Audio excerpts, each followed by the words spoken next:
right. We are here. This is Hal, the voice of the Open-Ended Poker Show, our first episode of 2026. And I am here with Sue Lucero. Carrell, how are you, Sue? I'm great, buddy. Good to see you. Sue is the Las Vegas brand ambassador for both Suited Poker Gear and PLON. Right. PLON being the Poker League of Nations, a women's poker organization. So welcome. We are thrilled to have you. Thanks We've been working on this for quite a while and glad to have you on the air with us. Thank you. I'm glad to be here. I appreciate you asking me. No problem. So definitely want to learn more about, some of your roles in both PLON and Suited Poker Gear and all that fun stuff. But a little bit about you.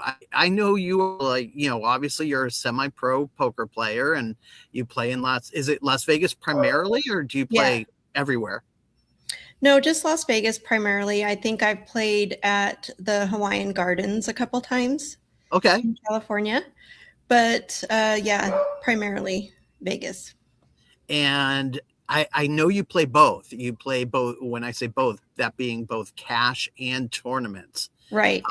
That's not easy to do. A lot of our listeners are often just tournament players or just cash players. Playing both is definitely a challenge. It's a pivot for sure. And which do you like better? Well, I like cash better. Okay. But there's pluses and minuses to both, right? Sure. Cash, I'm more relaxed. I could be a different person in cash. Tell me what that's like. What do you mean by that? Well, I can be more loosey-goosey. I can just relax and I can open up my range and play 6-7. You know what I mean? Sure. And I can get more chips at the counter, easily. So, and I just like playing cash. It's more laid back. I just enjoy it more. I feel like I can be more myself. Where in tournaments, I try to keep my head down, more focused.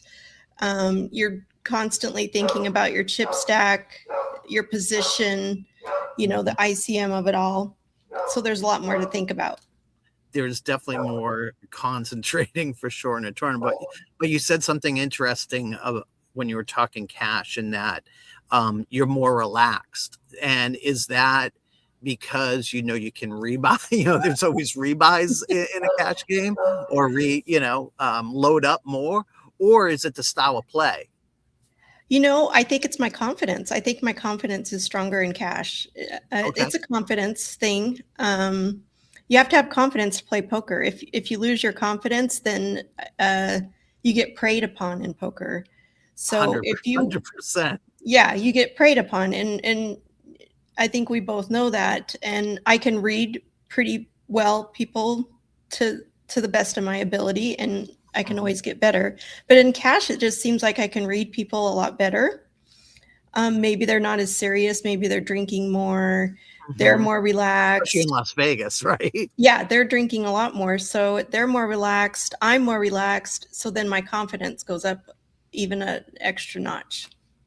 So it's interesting. So playing in Las Vegas, I also go out there quite often and play in Las Vegas. And I feel the play in Las Vegas is totally different than the play here in California. Do you use that to your advantage when drunk players can either make you or break you at the same time? I think we can all agree on that, but what's your thought about that? Do you take it, do you look for, I guess I want to say, do you look for a table that there are a lot of people who might be intoxicated, or do you prefer to play a straight up game? Tourists. I look for tourists that watch poker on YouTube. It's YouTube now. It's not as much ESPN, but it's more YouTube now. And they're playing their dream. Like they're playing and, pretending like they're the semi-pro or the pro, and just watching what they see on YouTube. And you can kind of spot them, and there's a convention nearby, Right. And They come into so, the poker table wearing their tag that yes, says, I'm here for, my name is Sam, and I'm here for, you know. That is so true. That is so true. Yeah. And so you just sit there and you're drooling and waiting for that to happen, right? Right, right. And I'm the friendly one at the table, so I try to chat it up with people, and it seems like the more I chat it up, then I get more people to like me, and they don't see me as a poker player. They see me just as, are you a tourist? Because actually, this happened this last weekend. Mm-hmm. They thought I was from California with the other group that was from California, and I just played along with it. I just said, So you do well, play along with it. I do it for a little bit. Okay. Why No, not? that's great. We've talked about that on other episodes of this show about table selection, and then Wade Andrews, one of our other announcers here, he and I have different styles at the table, and you're saying you're chatty at the table. Mm-hmm. I'm actually not at all. I like, when I'm hanging, friends like you I see at the table, even though I want to take all your money, we chat. However, when I'm playing by myself, I actually don't talk to anyone. And I know Wade, who's been on here, he talks about talking to all the players, and he Mm-hmm. does what you do. So I guess it's just two different styles. It Everyone has is. a style. If they stop talking, especially me, and they probably don't catch it, but let's say they have a big hand, they stop talking, all of a sudden they're quiet. They got a big hand going on. Same thing with me. 100%. Maybe I start becoming quiet, but they haven't caught it. I have a big hand. Right. You know what I mean? So there's tales that they maybe don't pick up that, I pick up. And that's a tell that from your experience you're going to pick up, because a tourist is not going to pick up that you stopped talking. No. I think you and I happened to be at a table recently, and we both saw the player's hand shaking as he was making a bet. Yes. So it's like insta fold, we both have to fold, right. So those are tells that just come from your experience at the table. Now, how many years you've been playing, Sue? So this is now my 6th year. Oh, wow. Congrats. So, I played with family throughout the years. Since I was a kid. We played just messing around, but I became serious about it, where I wanted to know what's the button, what's position, what are you talking about? I don't understand. Like, to me, I was just playing poker with family, but I didn't understand playing the positions. So then I started taking it more serious. Right. Now, which did you start with, cash or tournaments? Cash. You started with cash. And then how long you been playing tournaments? So I played cash for, I would say, a year. And then I found a Facebook group, because the first thing you notice when you go to a poker room is there's not very many women. That's the first thing you notice. Mm-hmm. And the first time I stepped into the poker room, it was South Point. And I just remember the color of the carpet, everything. In Las Vegas. Yeah. Okay. And I just remember the experience so well. And I asked for a 3-6 limit. They put me at 3-5 no limit. And I obviously didn't know I was at the wrong table. And, so they knew I was at the wrong table. Game, and you're at 3-5 no limit. Yeah. So, 3-5 no limit game is usually about a $1,500 buy-in. Yeah. Am I incorrect there? Right. And I had 300 on me. So they knew instantly I didn't know what I was doing. No way. So, I would have been like loving it today. But that didn't last long. My 300 was gone like that. And then I went to the desk and I said, I think I was at the wrong table, That's funny. I had courage to go back, and then I started playing in a bar league here in Las Vegas, actually. And I started learning the position and, the different things, studying online and things like that. And did you learn yourself, self-taught, or did you have a coach? Because a lot of players, hire a coach or go to classes, whatever. All of it self-taught play. I played every day faithfully as many games as I could online, a lot. And then Uh-huh. I would go to the casino, and whatever I learned online, I would just practice what I learned. That's really cool. And I think even playing 6 years or 26 years, I think someone that takes it real serious, something I've noticed in you too, is that you're always trying to better yourself. Like, Mhm. you take this game pretty darn serious, whether you're playing a 1-3 game or a 3-5 game or whatever limit it is. And I think that's another thing we often talk about here is you have to play the same, whether it's the same game, whether you're playing a low limit game or a higher limit game. It's a different point of pain, right? But the game's the same. And I think you always have to play consistent, whether you're playing a low limit game or a high limit game. What's your thought on that?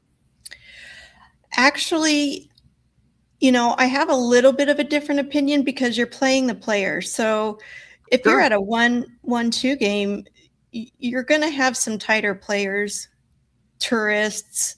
Hmm. Um, you can see the weak pretty much instantly, the regulars pretty much instantly. Hmm. So you play to that advantage. Maybe get a more aggressive with the tight player or the weak player or the tourist. Right. Where in the 3-5 game, well, it's either going to be a tourist or a regular. So you have to adjust your game according to the player for me. Play the player. Hmm. Yep. Yeah. Awesome point. Yeah. Something else you mentioned a little bit earlier about when you first sat down, you're one of the only women at the table. And that was 6 years ago. Yeah, Mhm. I've always been a big advocate of women in poker, and it's something that I push for all the time. And I don't understand why. Well, I should say I do understand sometimes, just because some of the guys are just rude, and I've seen Yeah. it. They treat women different in poker, and I think that's terrible. My wife is a player as well, and to me there's no sex at the table. It doesn't Right. matter if you're a male or female. We are players, we're competitors. Have you ever had any like real bad experiences at the table that almost made you not want to come back? I mean, at the beginning, yeah, the guys were a little bit rough. Maybe I would continue, when somebody had kings and I had an ace in my hand, maybe I shouldn't have continued with the big bet size and they would get frustrated. But Right. it never made me not want to come back because that's how much I love the game. You have to have a true passion for the game. And with poker, what it's taught me is it's taught me life lessons. You have to have patience. You Hmm. learn how to read people, and it just opens up your world completely. It really does. And it's It really, addicting. That's the addiction, is the opening up my world. That's what I loved about it. And the competition. I love competing. it's not always about the money. It's It's not about the money. I actually am having fun. Yeah. Yeah. I always said it's money is just a way we keep score, Yeah. at the end of the month. But it really is about the competition. And I definitely know you're pretty competitive out there. I've Hmm. seen you play both tournaments and cash, and you take it serious, Yeah. take it very serious. Now, a little bit more about women in poker. You are a brand ambassador for PLON, Uh-huh. which is the Poker League of Nations. Tell me a little bit about that. So I found the Facebook group. I met Lena, and she just like opened her arms to me. She took me under her wing. We started playing more tournaments, and at the time I was playing cash, and she opened up my world to tournaments and what that could look like. And it was very scary Uh, at first, because the long hours that tournaments can be. With cash, you can leave whenever you want. right. But it did open up the a different light to me, and the women that I could meet, and the support system that you can have. And I didn't realize that many women played poker, because whenever I played, there wasn't that many women. But then there's just women's tournaments. It just Mhm. opened up everything for me. So I do enjoy playing the ladies tournaments, but I do enjoy, having the co-ed part of it too. Sure. So a lot of our listeners too have never played live, which they play online, which is great. And as a woman playing online, what would be the first steps to take that big step and go out there, whether it be a ladies event or should they go on to the website of PLON and learn a little bit more, talk to you or things like that? Like, how does a woman who's, at home, who's starting to really love this game, but what's the next step? What do they do? Yeah, I mean, looking back, playing online, those tournaments there for PLON, really, they're just such nice women. There's no like hate or drama. You know what I mean? It's just they really helped me with my play to give me the courage to walk into a poker room, play a tournament. And I think my first tournament I played, I got first place. And after that, I was hooked. I was like, beginner's luck, or is this destiny? Like I'm in. I'm going to play tournaments. That's funny, because once when you have that first success, when you first go out there, there's no turning back at that point. You're hooked. If I'm not mistaken, I saw you recently.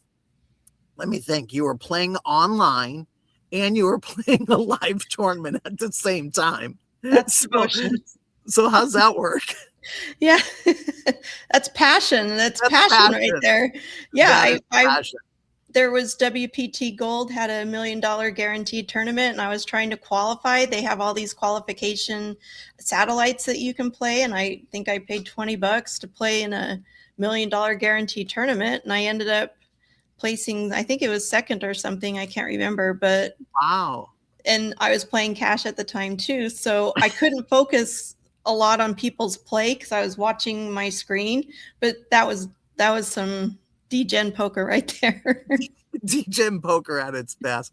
And I think that's what makes the game so fun is that you can play at home in your pajamas, and you can go out there at a table and interact with people and play, whether it's a cash game, like you said, a 1-2 or higher limit or into a tournament. Do you play the World Series coming up? Yes. The World Series poker coming up. Yeah, people don't realize how many events are in the World Series. Yes. Yes. And they think it's just the main event, and they don't realize how many events there are. So talk about that a little bit.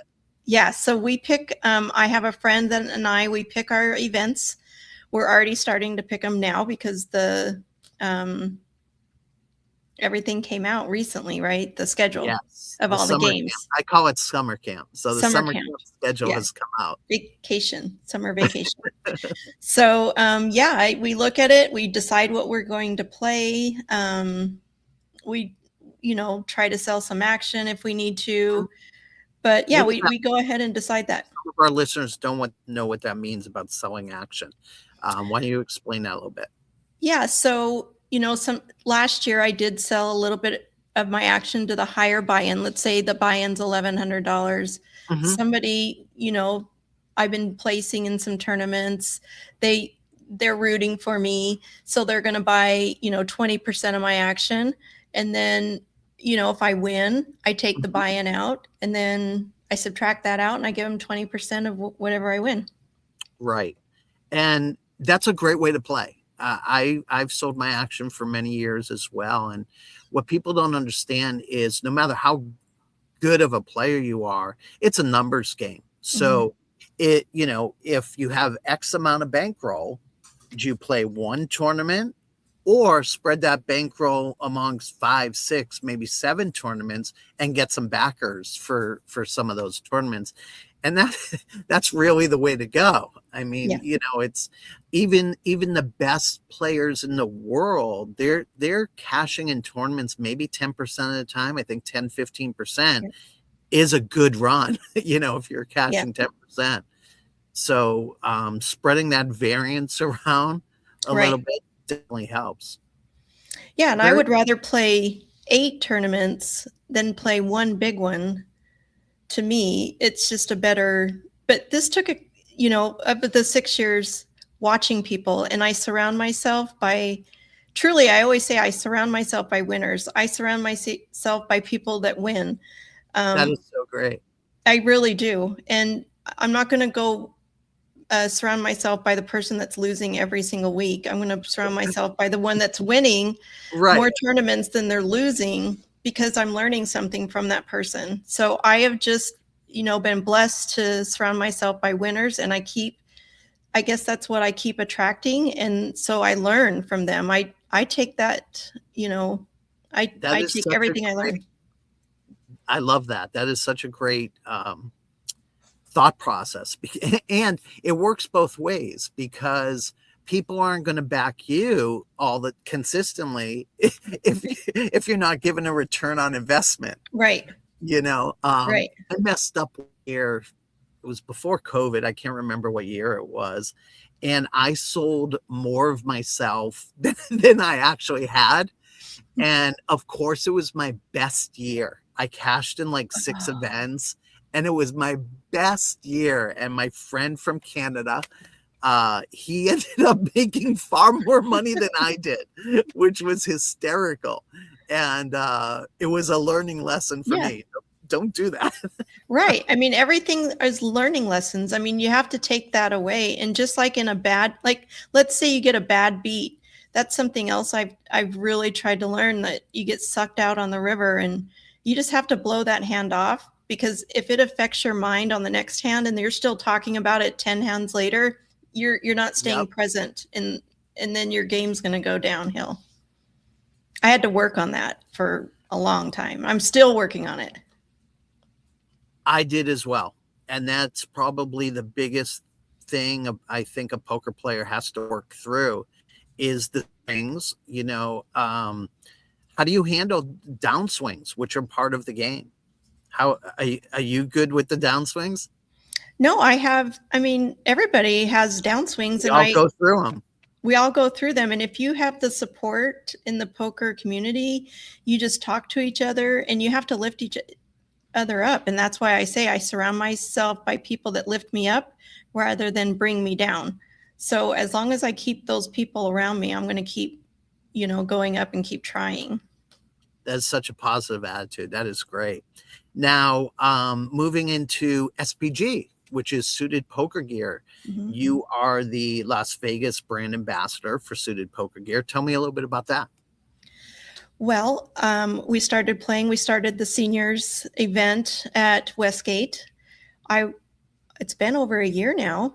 I've played that is such a fun tournament. It's really fun, and it's fun to play with seniors. And that's the first senior tournament I've ever been involved in. And in poker, folks, senior is 50 plus. Yes, 50 plus. So 50 plus is considered senior in poker, which is really cool. It is really cool. And you find when you're playing with seniors that, I don't know, to me, they are a little bit more laid back, and they're a little bit more fun to play with. You're not playing with the pro or, at the table always. You're just, it's kind of a more laid back tournament, and I enjoy it, and it kind of, if I want to play a WSOP senior tournament, it just kind of helps me get that direction. That's my goal. Just scheduling hasn't allowed me to play the senior event at the WSOP. This year, I'm aiming to play the senior event at WSOP for sure. Yeah. So Suited Poker Gear, I feel our tournament it's a huge tournament. I think potential for seniors, because sometimes seniors don't feel comfortable. Maybe they're just retired, and maybe they just started playing poker. I don't know. Maybe they're new to the game. Right. And so they don't want to play the younger field because they play GTO. And that's another thing. I don't play GTO technically. I play off of how I feel. Same with me. Maybe they feel more comfortable playing around seniors. And so I feel like it's a good opportunity to bring that. That is so true. I'm not a big GTO player either. I guess I'm old school in that way. Mm-hmm. I understand GTO. I know GTO, but I just don't play that method. Right. it's all personal preference. But yeah, the senior event with SPG, I've played that many times. It's a lot of fun, and you folks give a lot of swag out. I know that as well. Yes. So we, of course, want to give our swag out so that the name brand gets known, so more players will come to play, because we really want to provide this tournament to the seniors in Las Vegas. And, we're just trying to make it a bigger tournament for them to play in. That's awesome. And we give like hats, shirts, we'll do one hand, and we're just, whoever wins that hand, we give something away. Like a bomb pot type thing? Yeah, like a bomb pot, and we give a hat away or a shirt away or whatever cool. They want. Yeah. Very, very cool. And that's every the fourth Saturday of every month? Yep. Every fourth Saturday at Westgate, 2 p.m. And I'm thinking the other great thing about that is, as we're approaching summer camp, WSOP, it's such a great way to get ready. It's kind of like a fun practice tournament. That's how I look at it. It's great competition. There's some great players, and it does get you kind of in the mode for summer camp for the World. It really does. I don't know of really any other senior tournaments right now.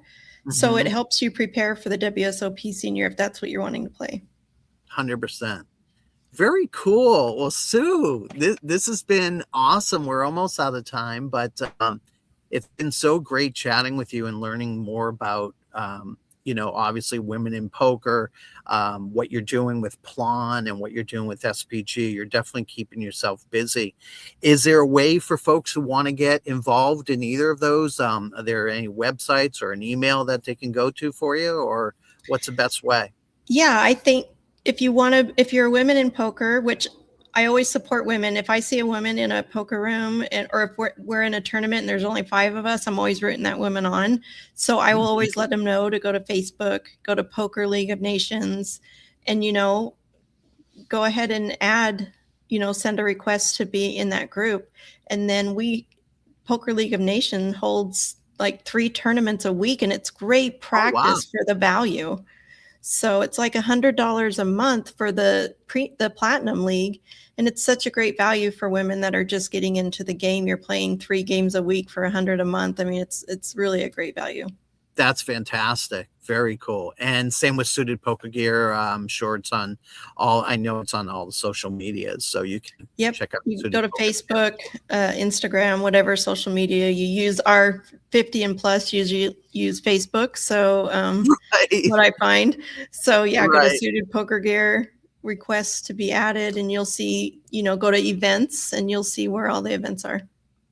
Awesome. Well, Sue, I hope to see you on the felt again soon. Oh, I'm sure you will. It's been a pleasure chatting with you. Thanks for joining us here on Texas Hold'em Radio and the Open Ended Poker Show. Thanks for having me. See you soon. All right.